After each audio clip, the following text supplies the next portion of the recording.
So much of what's happening today in the AI industry is extremely inhumane. But this is me playing devil's advocate. And logically, it could be the case that the civilization that accelerate their research with AI is going to be the superior civilization. No, it's not. This is a prediction that you're making, right? Elon's making, Zuckerberg's making, Altman's making. And do you know what the common feature of all of them is? They profit enormously off of this myth. You know, I have all of these internal documents showing that they're purposely trying to create that feeling within the public so that they can extract and exploit and extract and exploit. Karen Hao, you've written this book in front of me here called Empire of AI, Dreams and Nightmares in Sam Altman's OpenAI. I guess my first question is, what is the research and the journey you went on in order to write this book we're going to talk about and the subjects within it today? I took a strange route into journalism. I studied mechanical engineering at MIT.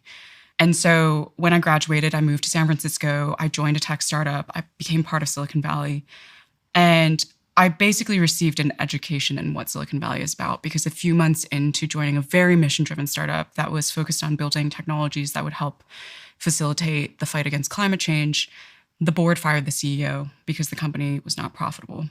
And this was, in hindsight, a very pivotal moment for me, because I thought, if this hub is ultimately geared towards building profitable technologies, and many of the problems in the world that I think need solved are not profitable problems like climate change, then what are we actually doing here? Like, how did we get to a point where innovation is not actually necessarily working in the public benefit, and sometimes even undermining the public benefit in pursuit of profit? In that moment, I had a bit of a crisis where I thought, well, I just spent 4 years trying to set myself up for this career that I now don't think I am cut out for.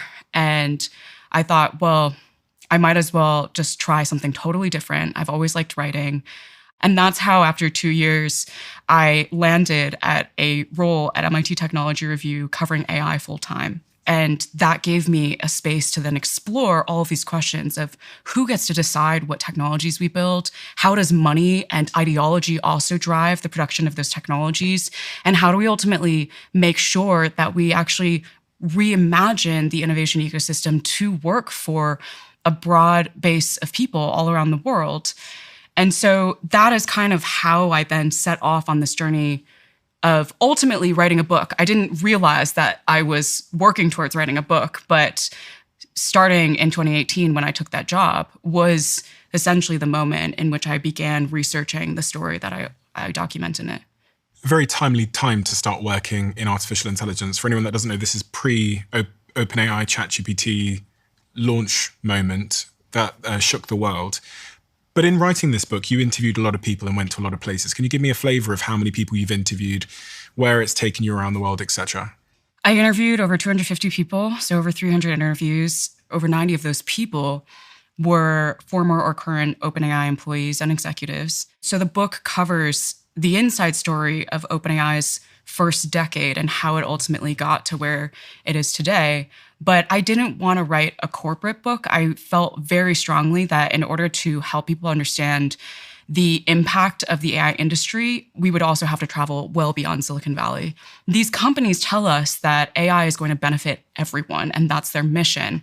But you really start to see that rhetoric break down when you go to the places that look nothing like Silicon Valley, that speak nothing like Silicon Valley, and that have a history and culture that are fundamentally different as well. And that's where you start to really understand the true reality of how this industry is unfolding around us.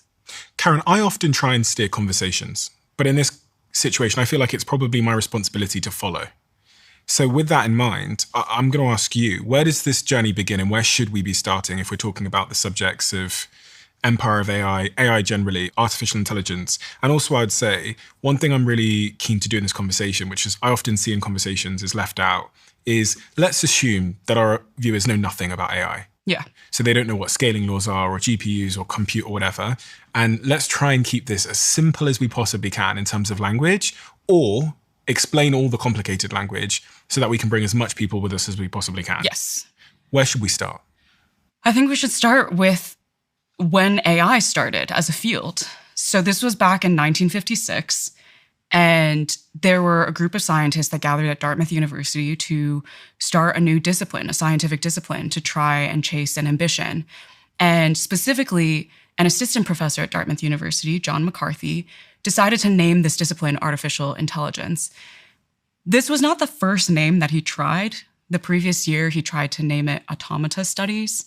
And the reason why some of his colleagues were concerned about this name was because it pegged the idea of this discipline to recreating human intelligence. And back then, as is true today, we have no scientific consensus around what human intelligence is.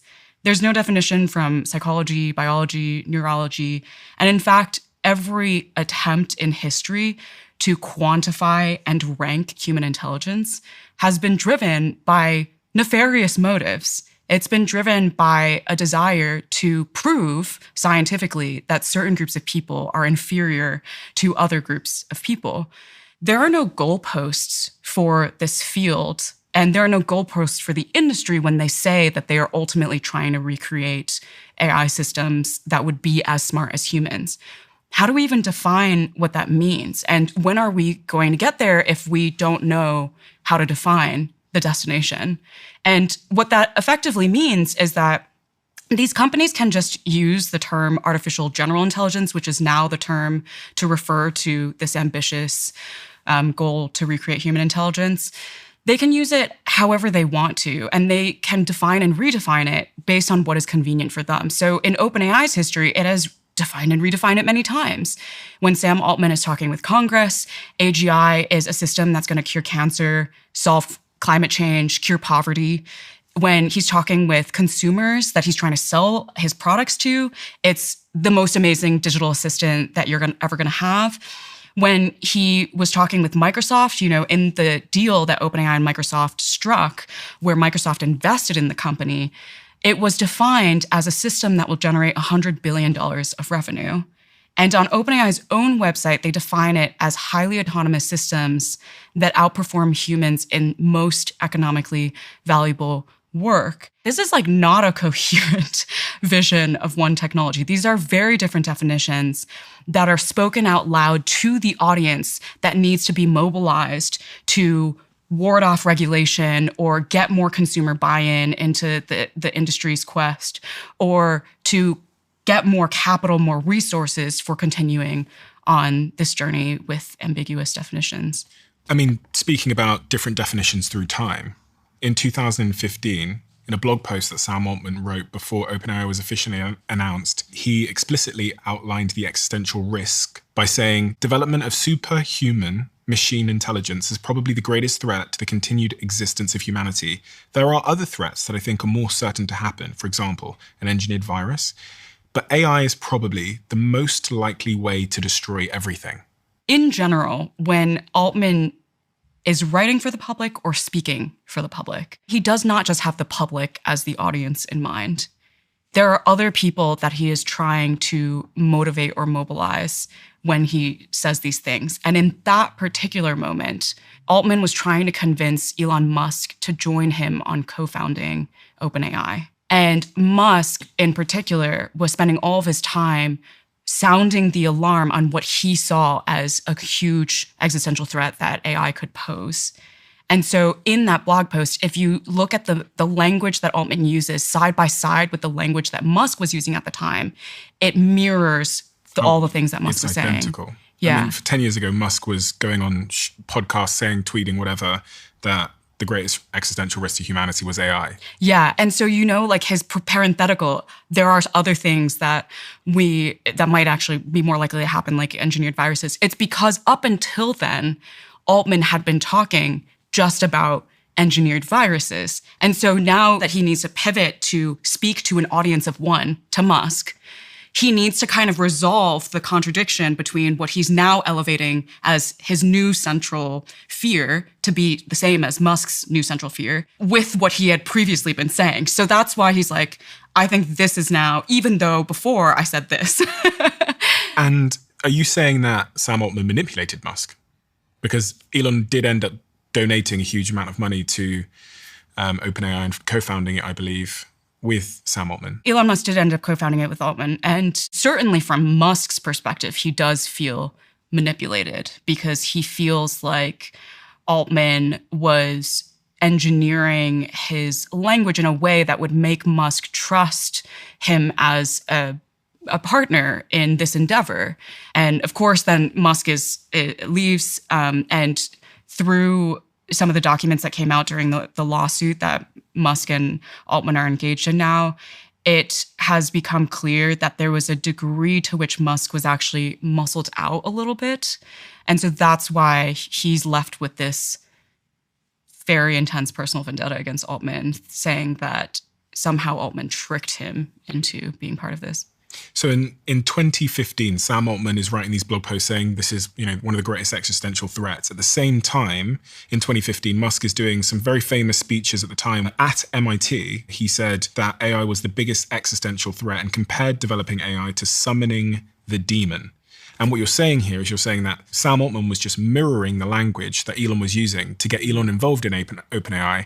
And later it appears, and again, there's a legal case taking place now, that Sam might have muscled Elon out in some capacity. Yeah. So we know from the lawsuit and the documents that have come out in the lawsuit that Ilya Sutskever, who was the chief scientist of OpenAI at the time, and Greg Brockman, chief technology officer at the time, when they were deciding whether or not to maintain OpenAI as a nonprofit, because it was originally founded as a nonprofit, they decided, okay, we need to create a for-profit entity. But the question was, who should be the CEO of this for-profit entity? Should it be Musk or should it be Altman? Because they were the two co-chairmen of the nonprofit.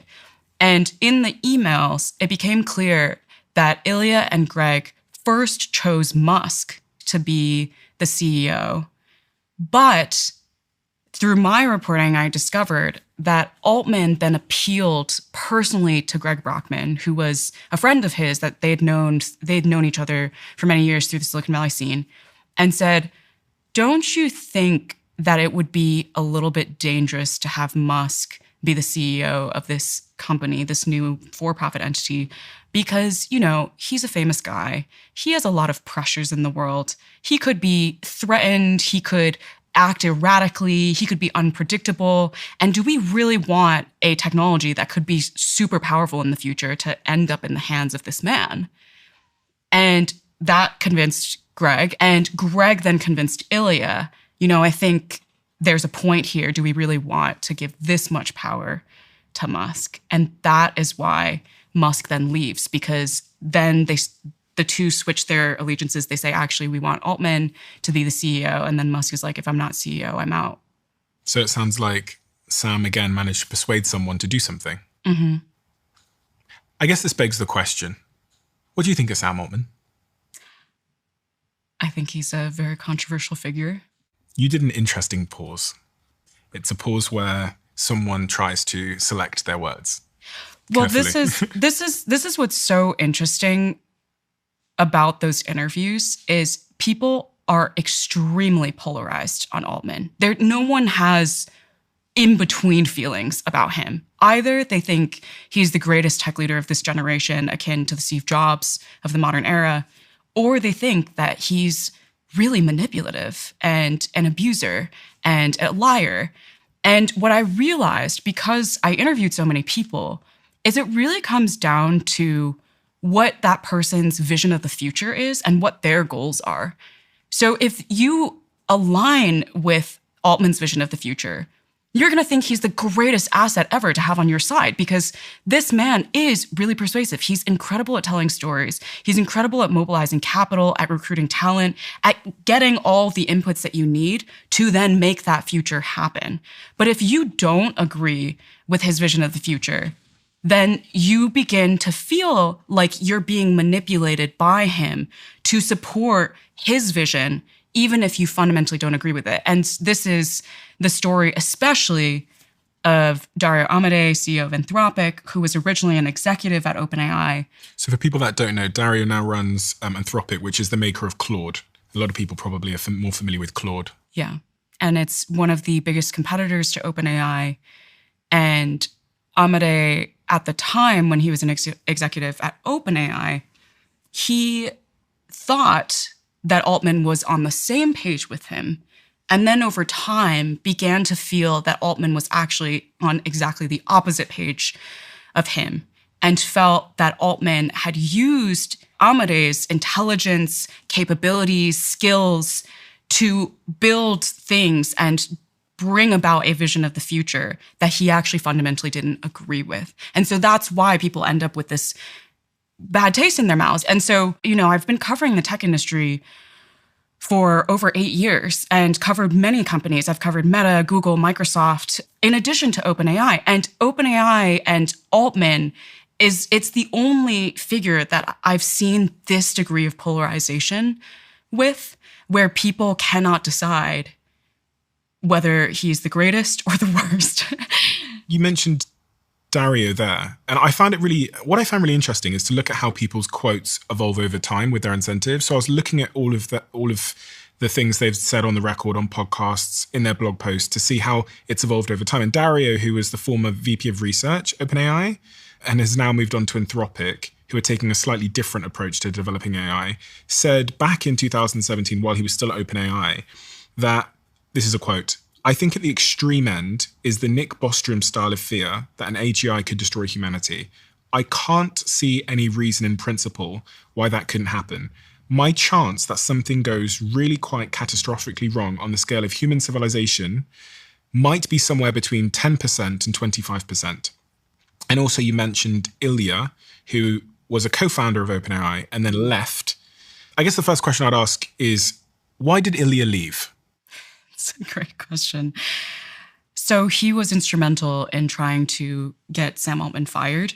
And he's another one of the people who over time began to feel like he was being manipulated by Altman towards contributing something that he didn't believe in. And how'd you know? Because I interviewed a lot of people. Ilya, in particular, had 2 pillars that he cared about deeply. One is making sure we get to so-called AGI, and the other is making sure that we get to it safely. And he felt that Altman was actively undermining both things. He felt that Altman was creating a very chaotic environment within the company, where he was pitting teams against each other, where he was telling different things to different people. Have you ever spoken to him? I have. So I interviewed him in 2019 for a profile that I did of OpenAI for MIT Technology Review. And back in 2019, he has a quote where he says, "The future is going to be good for AIs regardless. It would be nice if it was also good for humans as well. It's not that it's going to actively hate humans or want to harm them, but it's just going to be so powerful. And I think a good analogy would be the way that humans treat animals.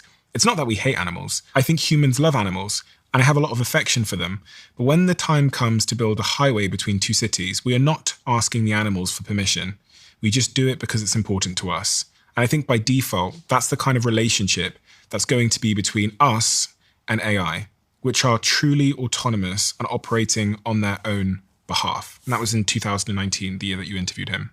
One of the things that I feel like we should take a step back to examine is going back to this idea of what even is artificial intelligence and what do we mean by intelligence. And a huge part of the views of the different people and the quotes that you're reading derives from a specific belief that they each have in this question of what is intelligence, what constitutes intelligence. For Ilya, he has, throughout his research career, felt that ultimately our brains are giant statistical models. This is not something that, we actually know, but this is his own hypothesis, also the hypothesis of his mentor, Geoffrey Hinton, who also was on this podcast. This is why they have such a strong conviction in the idea of building AI systems that are statistical models, and that this particular approach is going to lead to intelligent systems as we are intelligent. It's a hypothesis that they have. It's not one that has been proven by science. And some people vehemently disagree with them on this particular thing. But if you step into their shoes and take on that hypothesis and assume that it's true, that our brains are in fact statistical engines, and that these systems that they're building are also statistical engines that they're making bigger and bigger and bigger until they become the size of the human brain. That's why they say that making this comparison where the system will become equal to human intelligence and then maybe exceed human intelligence is relevant in their framework. And Ilya gave a talk at one point at this really prominent AI research conference that happens every year called Neural Information Processing Systems. It's a mouthful. But he gave this keynote where he shows this chart of the size of brains and the intelligence of a species. And it's roughly linear. The bigger the size of the brain, the more intelligent the species. And so for him, he thinks he's building a digital brain because he thinks brains are just statistical engines. So from that logic, it's like, okay, if we then build a bigger statistical engine than the human brain, then based on this chart, it will be more intelligent, and then we will be subjected to the same treatment that we've subjected animals. But it's really important to understand that these are scientific hypotheses of specific individuals within the AI research community. And there's a lot of debate about whether this is in fact the case. And some of the biggest critics say it's very reductive to think of our brains as simply just statistical engines. Why does it matter to know the mechanism? Is it not just important to know the outcome, which is that it's going to be able to make a video for me, or agents are going to be able to do the work that I do? Does it really, really matter for us to know the mechanism behind it? Yes and no. So it matters because these companies, they are driving their future actions based on this hypothesis. So they have decided, we think that this hypothesis is true, like we should just continue building larger and larger statistical models in the pursuit of artificial general intelligence. And that's then having global consequences. Like in order to continue doing that, they're hoovering up more and more data. They're building more and more data centers. They are having, they're exploiting more and more labor in order to continue on this path. Here's a question that I think is important to ask is, why are we trying to build AI systems that are duplicative of humans? We're kind of having this conversation right now where we've just taken the premise of this industry as a good thing. Like they said that we should be building AGI, so we say that we should be building AGI. But I would like to ask, like, why are we doing that? Why is it that we are building a technology that is ultimately designed to replace and automate people away? That is not the enterprise of technology. Like, we should be building technology, and the purpose of technology throughout history has been to improve human flourishing, not to replace people. And so this is like a critical part of my critique of these companies and these scientists that have just adopted this goal and have relentlessly pursued it and have had enormous capital and enormous resources to pursue it. Is this the right goal? Why are we doing this? Why can't we just build AI systems that do things like accelerate drug discovery and improve people's healthcare outcomes, which are systems that have nothing to do with the statistical engines that they're trying to build to duplicate the human brain? So why are they doing it? I mean, you've interviewed all these people. I think it's, 300 people in total? 80 or 90 of them from OpenAI, the maker of ChatGPT. Why do you think they're doing it? I think it's because they're driven by an imperial agenda. And that is why I call these companies empires of AI. What do you mean by an imperial agenda? What does that term mean? Empire is the only metaphor that I've ever found to fully encapsulate all of the dimensions of what these companies do and the scale that they operate and what motivates them to do what they do. And there are many parallels that you see between what I call the empires of AI and the empires of old. They lay claim to resources that are not their own in the pursuit of training these models. That's the data of individuals, the intellectual property of artists, writers, and creators. They're land grabbing in order to build these supercomputer facilities for training the next generation models. Second, they exploit an extraordinary amount of labor. They contract hundreds of thousands of workers all around the world, including in the US, to ultimately make these technologies. We can talk about that more. And they also design their tools to be labor automating so that when the technologies are deployed, it also affects labor rights because it erodes away labor rights. And this is a political choice that they have. Third, They monopolize knowledge production, so they project this idea that they're the only ones that really understand how the technology works. And so if the public doesn't like it, it's because they don't actually know enough about this technology. They do this to the public, they do this to policymakers, and they've also captured the majority of the scientists that are working on understanding the limitations and capabilities of AI. You think they're gaslighting the public in a way? They are, yeah. So if most of the climate scientists in the world were bankrolled by fossil fuel companies, do you think we would get an accurate picture of the climate crisis? No. And in the same way, they employ and bankroll, the AI industry employs and bankrolls most of the AI researchers in the world. So they set the agenda on AI research in soft ways, simply by funneling money to their priorities so that only certain types of AI research are produced. But they also will censor researchers when they do not like what the researcher has found. And so I talk about the case of Dr. Timnit Gebru in my book, who was the ethical AI team co-lead at Google when she was literally hired to critique the types of AI systems that Google was building. She then co-wrote a critical research paper that was showing how large language models specifically were leading to certain types of harmful outcomes. And in an attempt to try and stop this research from being published, Google ended up firing Gebru and then fired her other co-lead, Margaret Mitchell. And so they control and quash the research that is inconvenient to the empire's agenda. Did you have an example where this is happening to journalists as well, that are asking questions of their team members? I think I was watching a video of yours where there was a young man that was saying he had someone show up at his door, knocked on his door and asked for information, emails, text messages, and this person was from one of the big AI companies. This was OpenAI started subpoenaing some of its critics, as part of what appears to be a campaign of intimidation, but also what appeared to be a campaign of fishing for more information to map out the network of critics further. But this was a man who runs a small watchdog nonprofit, and they had been doing a lot of work during that time to try and ask questions about OpenAI's attempt to convert from a nonprofit to a for-profit.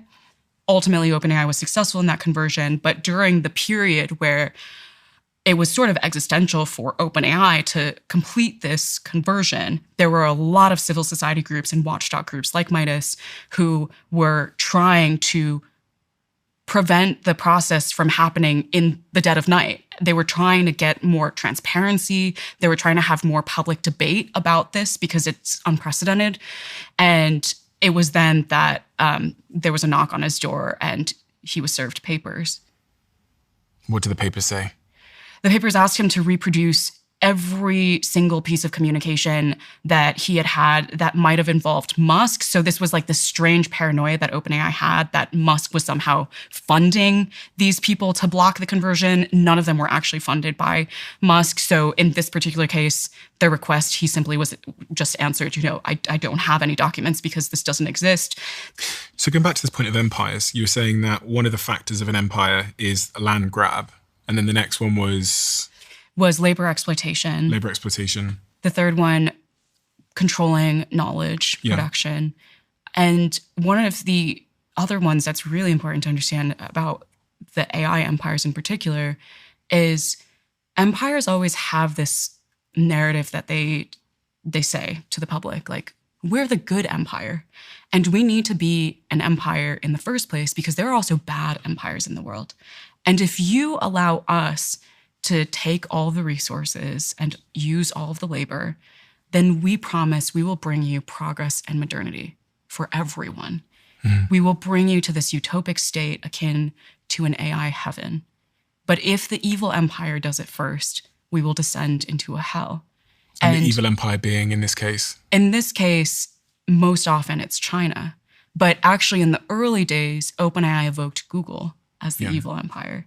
So all of their decisions were about, we need to do it first because otherwise Google, this evil corporation that's driven by profit, us as a benevolent nonprofit, like this is a critical contest of who wins. Do you think the people building these AI companies believe that the outcome is going to be all good now?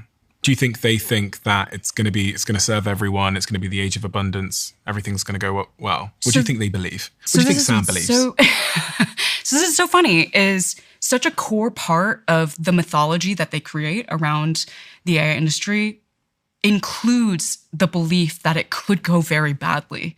It goes hand in hand. Like, they need that part of the myth in order to then say, and that's why we need to be in control of the technology, because that's the only way that it's going to go really, really well.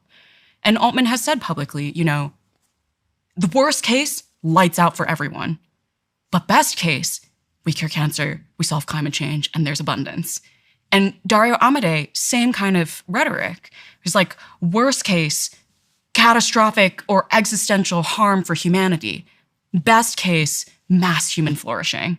So this is like two sides of the same coin. Like, they have to use both of these narratives in order to continue justifying an extremely anti-democratic approach to AI development, where there should not be broad participation in developing this technology. They must be the ones controlling it at every step of the way. Sam Altman did a tweet saying, "There are some books coming out about OpenAI and me. We only participated in 2 of them. One by Keech Hagee, focused on me, and one by Ashley Vance on OpenAI."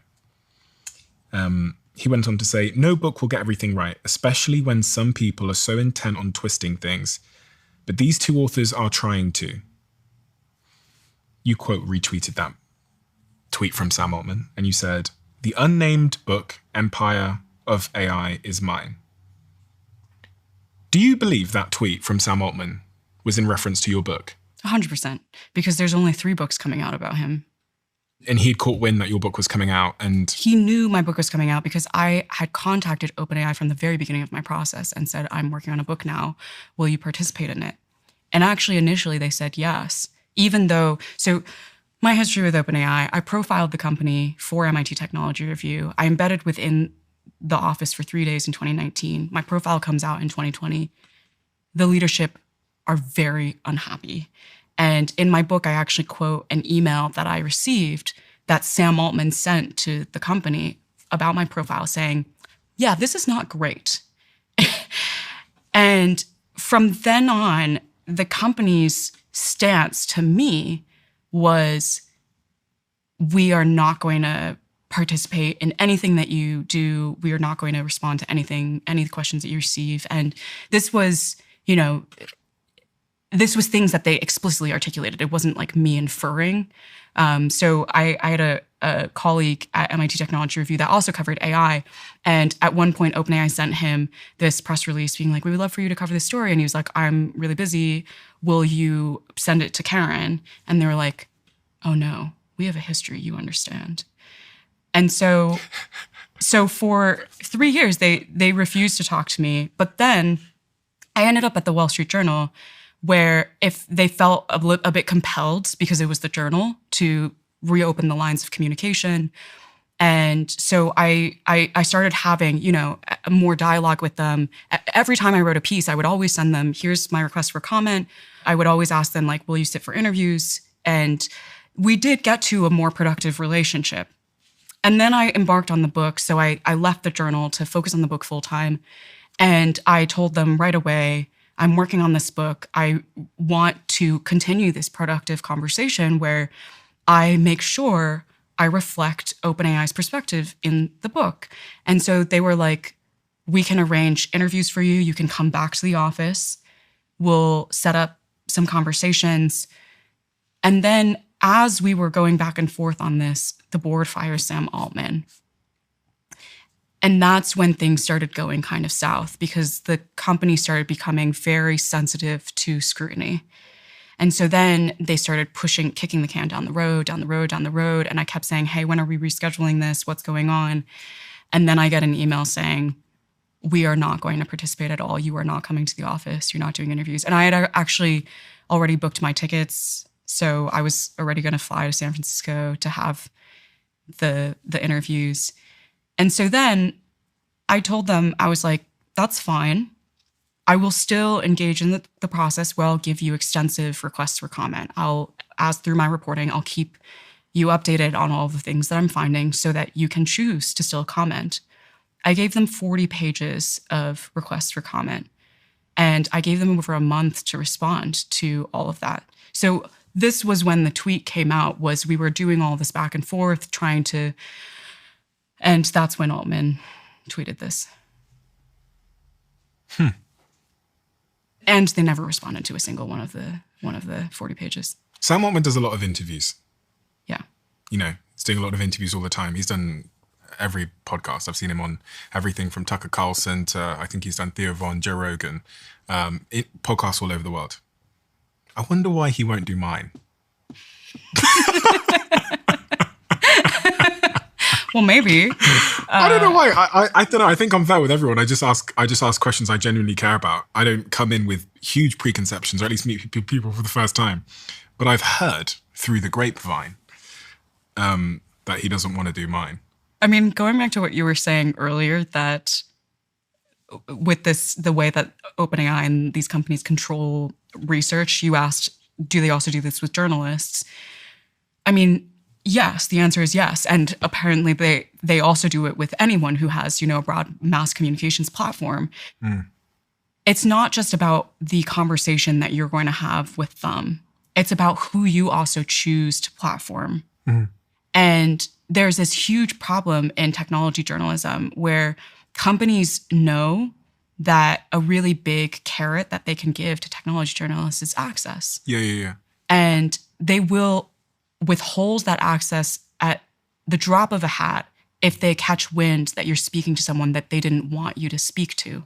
This is so true, and I don't think the average person really truly understands this. Yeah. So this kind of sounds like theory as you say it, but I'm not going to name names here because I don't think it's important. But there is a particular person in AI whose team have basically dangled the carrot of them coming here for like 18 months. And I'm like, you don't have to dangle the carrot. I'm going to speak to whoever I want to, regardless of the carrot or not. Yeah. And when this person comes, if they want to come, I'll give them a fair shot. I'll ask them all genuinely curious questions about what they're doing, their incentives. I won't gotcha them. I don't have a history of ever gotchaing anybody. Even if I disagree, even if I have a different of opinion, I'll ask the question. Yeah.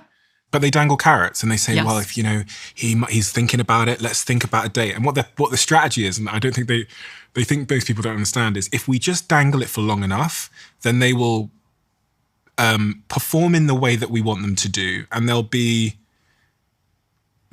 pleasant about us. They won't be critical. They won't They won't platform voice, our critics. And I think a lot of their game is just dangle the carrot forever. Yes. Yeah. That's like the optimal outcome, is that if we just dangle it, if we just tell them, look, we're just looking at the schedule, it just doesn't work. I think in the modern world, you just have to go there and give your opinion and allow the clash of ideas in the public forum. Let the viewers decide for themselves what they think. Yeah. But this is such a huge part of their machinery, is the way that they use these tactics to massage the public image of these companies and make sure that information that they don't want out, and even opinions that they don't want out there, go out there. And so this is, I feel very lucky now that OpenAI shut the door early on me. At the time, I didn't feel lucky. I felt like I had screwed myself over. I was like, should I have been nicer to them in the profile so that I could maintain access? Which is a horrible question to ask as a journalist, right? Like, you're supposed to report the truth, and you're always supposed to report in the interest of the public. Like, that is the point of journalism. And in that moment, I was like relatively junior in my career. I was like, did I misunderstand what journalism is about? Like, should I have actually been playing the access game? But it was too late. I had the door shut to me. And so I had to build my career understanding that the front door was never going to be open. Yeah.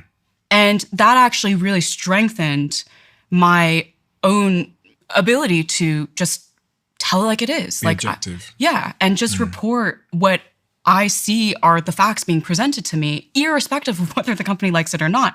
And most often the company really does not like it, but I can continue to do the work. They don't need to open the front door for me. I was still able to do more than 300 interviews. So Sam Altman gets kicked off the OpenAI executive team. Did you find out why that happened? Yeah. There's a scene-by-scene recounting. From who? I can't remember the exact number of sources, so I don't want to misquote myself, but it was around 6 or 7 people that were directly involved or had spoken to people directly involved in the decision-making process. So Ilya Sutskever is seeing these serious concerns about the way that Altman's behavior is leading to bad research outcomes and poor decision-making at the company. He then approaches a board member, Helen Toner. Ilya, for anyone that doesn't know, is the co-founder we mentioned earlier, the co-founder of OpenAI we mentioned earlier. Yes. And he kind of does a bit of a sounding board thing to Helen just because Ilya's freaking out. He's been like sitting on these concerns for a while. And he's like, if I tell this to someone, this could also be really bad for me if Altman finds out. And so he asks for a meeting with Toner. And in that first meeting, he's like he barely says a thing. He's just like dancing around trying to figure out, hey, is this someone that I can maybe trust to divulge more information? And Toner's role and responsibilities at OpenAI were? She was a board member at Just the a board time. member? Yeah, and specifically an independent board member. Okay. So OpenAI, when it was a nonprofit, the board was split between people who had a financial stake in the company, and then people who were fully independent. And this was meant to be a structure that would balance the decision-making to be in the benefit of the public interest rather than to be in the benefit of the for-profit entity that OpenAI then created. Mm-hmm. And Ilya, as a non-independent board member, was approaching Toner as an independent board member to try and see whether or not she was potentially seeing or hearing the same things that he was about the effect that Altman was having on the company. This then sets off a series of conversations, first between Ilya and Helen, and then between Amir Murati and some of the board members. Samir Murati was, at that point, the chief technology officer of OpenAI, where these two senior leaders, essentially through these conversations and through documentation that they're pulling together, like email, Slack messages, and so forth, they convey to the independent board members, 3 independent board members, we are very concerned about Altman's leadership. Like, he is creating too much instability at the company. And it is like he is the root of the problem. It's not, they were trying to say to these independent board members, like, the problem will not be fixed unless Altman is removed because of the way that he's pitting teams against each other and creating this environment where people are unable to trust each other anymore. And they're competing rather than collaborating on what's supposed to be this really, really important technology. When you say instability, that's quite a vague term. That could mean lots of things. Like, instability could mean pushing people hard to work harder. Right. What do you mean by instability in as specific terms as you can possibly say them? When ChatGPT came out in the world, OpenAI was wholly unprepared. Yeah. They didn't think that they were launching a gangbusters product. Yeah. They thought they were releasing a research preview that would help them get the data flywheel going, collect a bunch of data from users that would then inform what they thought would be the gangbusters product, which was a chatbot using GPT-4, and ChatGPT was using GPT 3.5. And because of that, there were servers crashing all the time because they had to scale their infrastructure, faster than any company in history. And there were all of these outages. They were trying to also hire faster than any company in history to try and have more personnel there. And they were then sometimes hiring people that they were like, actually, we made a mistake. We shouldn't have hired you. So they were firing people left and right.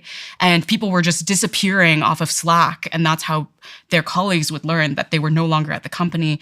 And so it was, yes, like many fast-growing companies, a very chaotic environment, and a particularly chaotic environment because it was extra fast. Like they had to accelerate more than any other startup.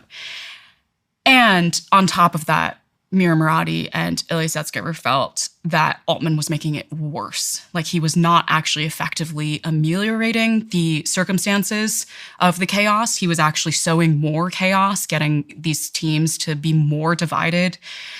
And this is where it's important to understand that the executives and the independent board members, they're all operating under this idea that they're building AGI and that AGI could either be devastating or utopic to humanity. And so it's not, yes, it's like any other company, and no, it's not like any other company. You cannot have, like in their view, you cannot have this degree of chaos as the pressure cooker for creating a technology that they, in their conception, could make or break the world. And so that is basically what the independent board members also begin to reflect on. They have these conversations amongst themselves where they're like, well, based on what we're hearing about Altman's behavior, like if this was an Instacart, would that warrant firing him? And they concluded, maybe not. But this is not Instacart. And that's why they were like, well, crap, maybe this does rise to the bar where we should consider replacing him, because we are ultimately building a technology that we think could have transformative impacts, either in the positive or negative direction.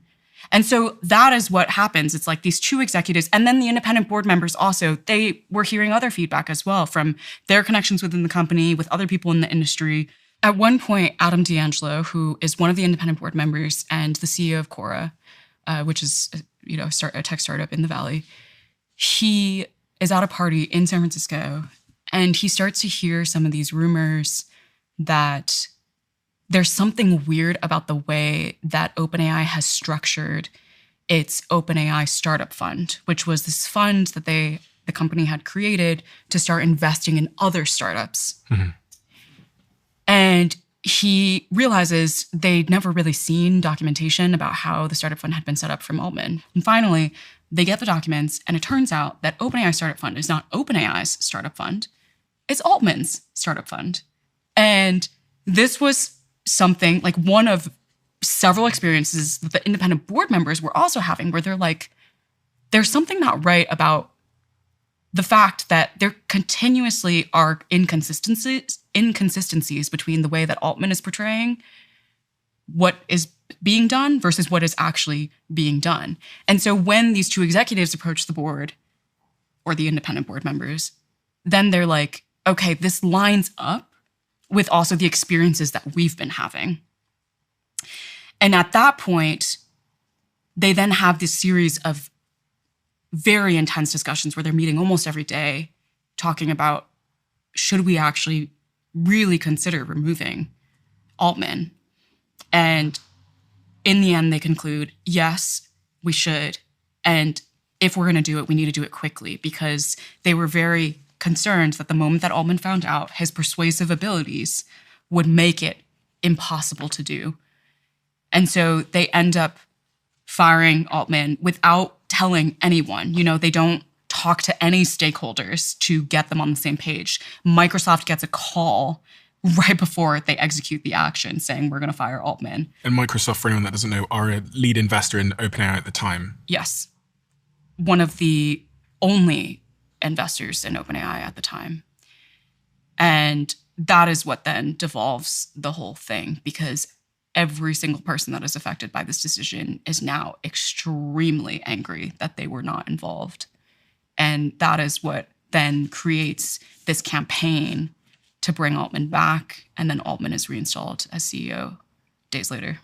How does a CEO of a major company get fired by the board? Because board members, there's a quote in your book on page 357 where you say about Ilya saying, I don't think Sam is the guy who should have the finger on the button for AGI.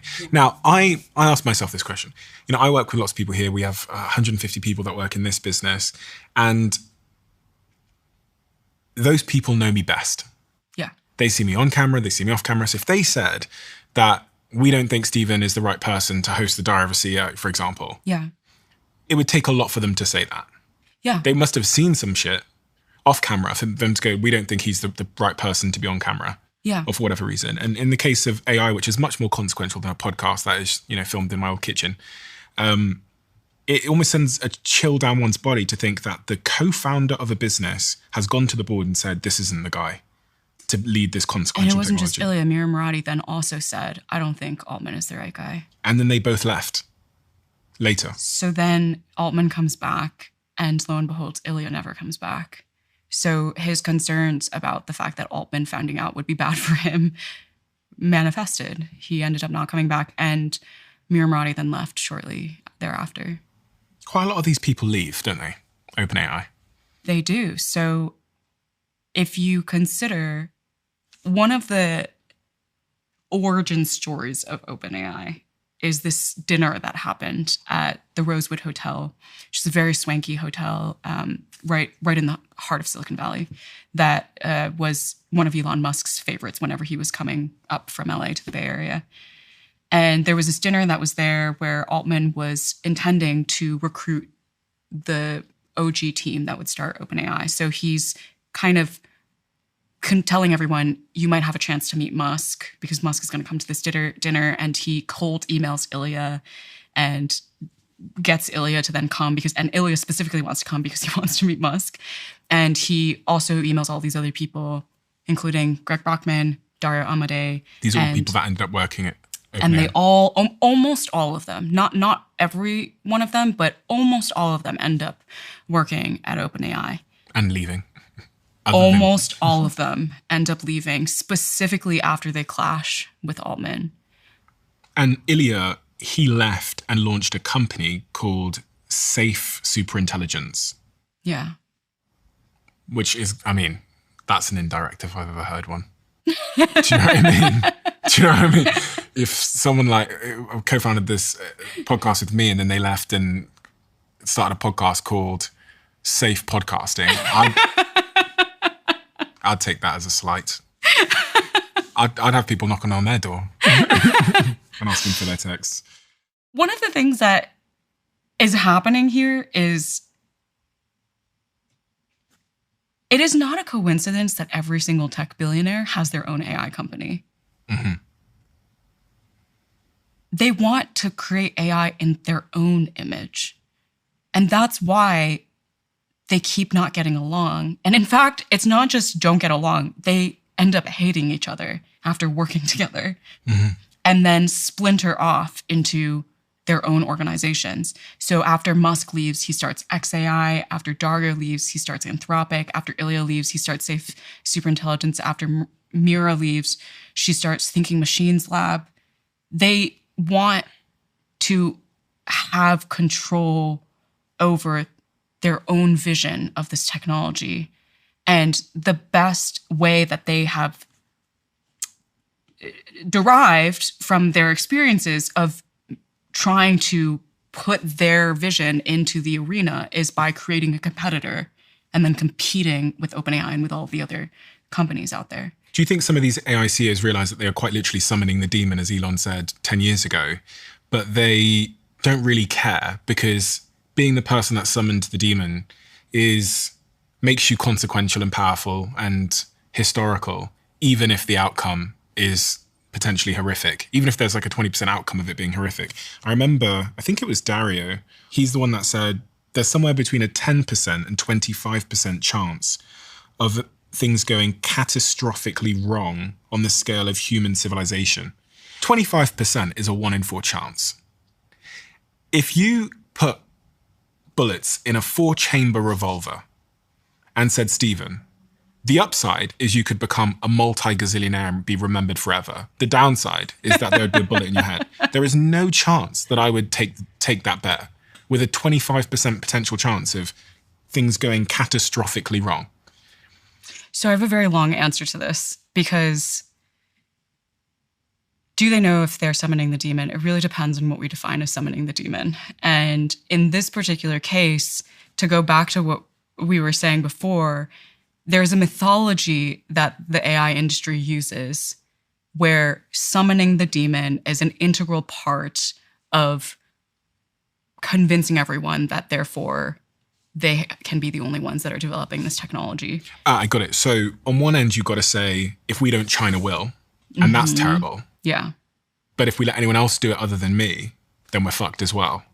Exactly. So that means that I have to do it and you have to give me money and support. Exactly. So when they're saying these things, we should understand it as not as like a genuine prediction based on what they're seeing, because first of all, we don't predict the future, we make it. We should understand this as an act of speech to persuade other people into believing that they should cede more power, more resources to these individuals. And so do they know that they're summoning the demon? I mean, they're purposely trying to create this feeling within the public that they are, because it is a crucial part of their power. But if we were to define do they realize that the things that they're doing are having already really harmful impacts all around the world on vulnerable people, vulnerable communities, vulnerable countries? That's where I'm like, maybe yes, maybe no. And they don't really care, because in the frame of mind, like I sometimes use the analogy that the AI world is like Dune. Dune, for anyone that doesn't know Dune. Science fiction epic written by Frank Herbert. And it's set in this intergalactic era where there are all these houses and they're fighting each other for spice. So it's a callback to colonialism and empire. And they all are trying to control the spice. But one of the features of this story is that there are these myths that are seated on the different planets about a religious myth, basically, about the coming of the Messiah that are used as ways to control the people.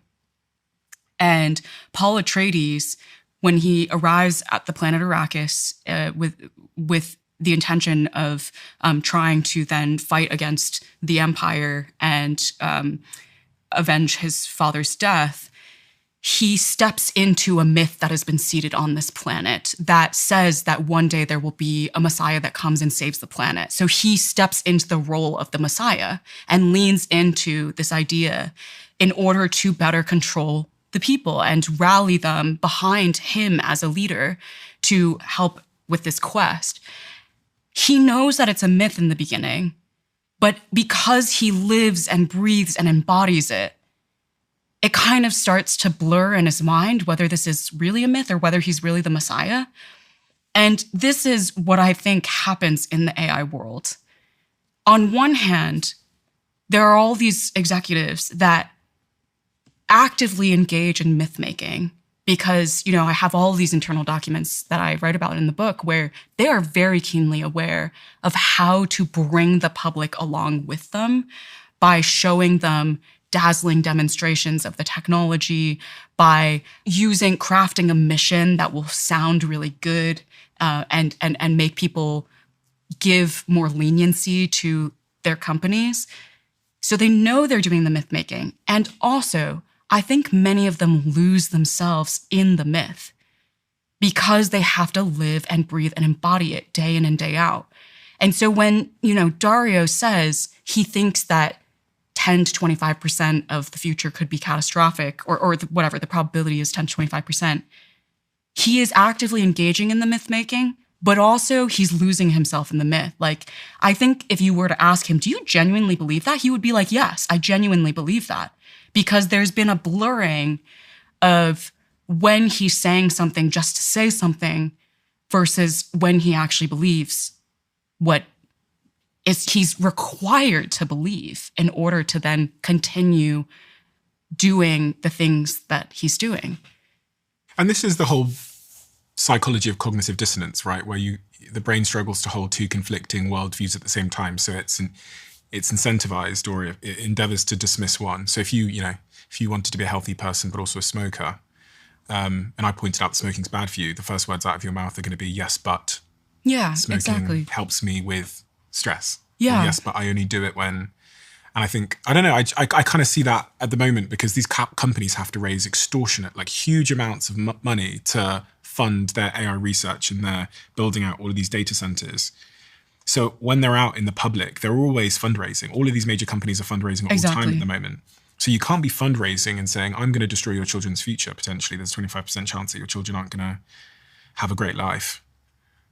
which might be the truth. I mean, that is actually what they say. This is what famously Dario Amodei does. He does that, but the others, Sam's not doing that as much anymore. Yes, and it's because, it goes back to like each of them kind of distinguish themselves a little bit as the brand that they need to project.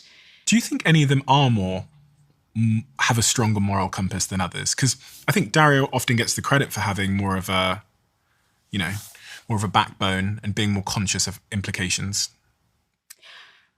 He does get a lot of credit for that. He's from Claude and Anthropic, for anyone that doesn't know.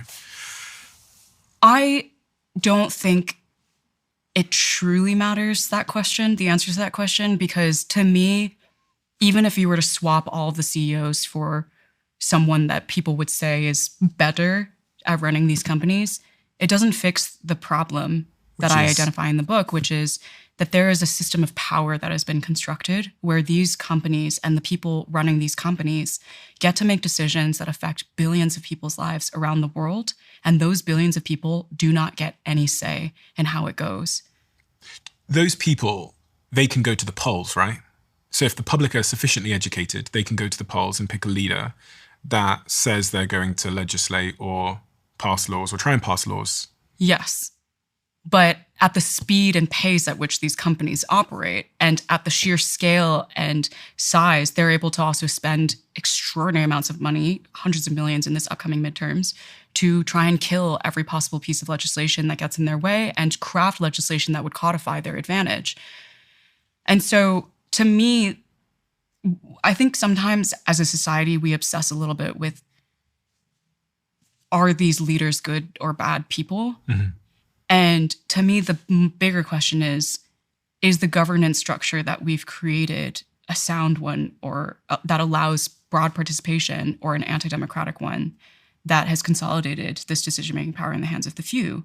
Because no person is perfect. I don't care who is at the top of these companies. They're not going to have the ability to make decisions on behalf of so many people around the world who live and talk and have a culture and history that are fundamentally different from them without things going wrong. And so that is why throughout history, we've moved from empires to democracy. It's because empire as a structure is inherently unsound. It does not actually maximize the chances of most people in the world being able to live dignified lives. I'm going to try and take on their point of view. So this is me playing devil's advocate. Okay. But Karen, if the US don't continue to accelerate their research with AI, at some point, China's model is going to become so smart and intelligent that we're basically going to have to rent it off them. And we're going to be, they'll get the scientific discoveries. They'll discover the new era of autonomous weapons, and we will be their backyard. And logically, that argument does appear to be pretty true. No, it's not. If we scale up, if we just imagine any rate of change with this intelligence, at some point, we're going to come to a weapon that could theoretically disable all of the United States electricity, their weapons systems. It would know exactly how to disable the United States from a cyber perspective because it would be that smart.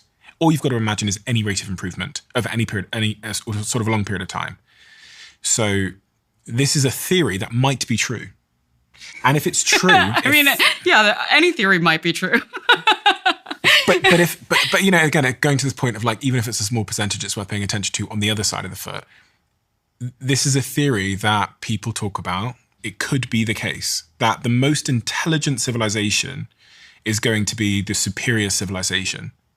Logically, that's a pretty sound thing to say, no? So there's a lot of fundamentals in this argument that would need to be true in order for this to be a viable argument. And let's knock them down one by one. So the first one is that these systems are intelligent and that just scaling them is going to bring us more intelligence. So far, so true? No, it's actually not. Because first of all, again, we don't actually know if these systems are intelligence is not, it's not like the right analogy almost. It's sort of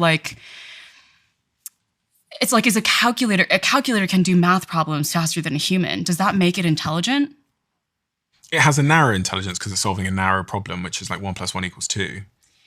And these systems, they actually also are quite narrowly intelligent in the sense that even though these companies say that they're everything machines that can do anything for anyone, they actually can only do some things for some people.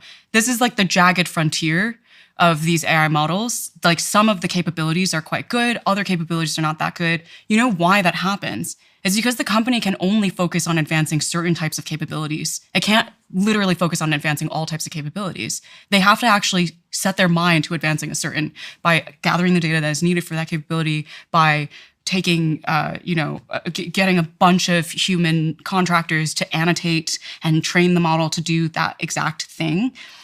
And so scaling these models is actually a perpendicular question to, are we actually getting more cyber capabilities specifically and more military capabilities specifically? I would argue that most of the top people in AI believe that the intelligence is going to continue to scale for some time. A lot of them do, like Geoffrey Hinton does. And again, it's back to his hypothesis about how human intelligence works and what the appropriate model of the brain is. His hypothesis throughout his career has been the brain is a statistical engine. Mm-hmm. But that's his hypothesis, and that is not universally agreed upon, especially among people that are not in the AI world. When you talk with neuroscientists and psychologists, people who actually study human intelligence and the human brain, that is where you start to get a lot of debate and disagreement about this particular view that Hinton has.